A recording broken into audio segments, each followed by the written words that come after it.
তো hello guys, আমি এসে পড়েছি আজকে কুচবিহার।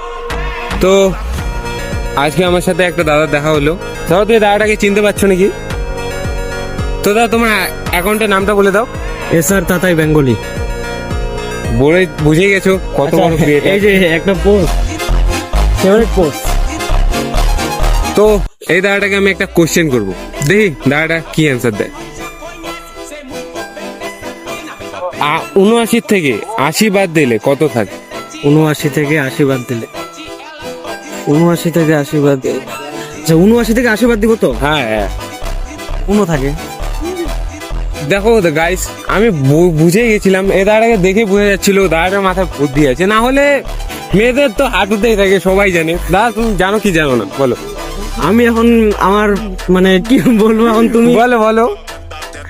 না না, এটা বলা ঠিক হবে না। মেয়েদের বুদ্ধি হাতে থাকে, কারণ এত সত্যি কথা বলা এটা আমি পছন্দ করি না।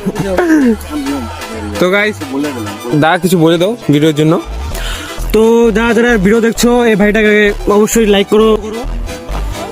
এপিডি কোশ্চেন লাইক আর ফলো।